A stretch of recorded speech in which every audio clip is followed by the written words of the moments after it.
عن أمير المؤمنين أبي حفص عمر بن الخطاب رضي الله عنه قال: سمعت رسول الله صلى الله عليه وسلم يقول: إنما الأعمال بالنيات، وإنما لكل امرئ ما نوى، فمن كانت هجرته إلى الله ورسوله فهجرته إلى الله ورسوله، ومن كانت هجرته لدنيا يصيبها أو امرأة ينكحها فهجرته إلى ما هاجر إليه.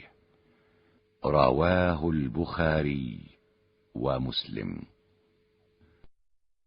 waxaa laga wariyey amiirkii mu'miniinta Cumar bin Khattab Allaha ka raali noqday inuu yiri: waxaan maqlay nebiga sallallahu calayhi wasallam oo leh: camalku waxaa saldhig u ah niyadda, qof kastaana wuxuu helayaa niyaddiisa.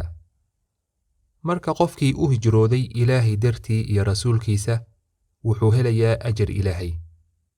qofkii u hijrooday inuu adduunyo helo ama haweenay uu rabo guurkeeda, isana waxaa lagu abaalmarinayaa niyaddiisa oo Ilaahay ka sugi maayo abaalgud.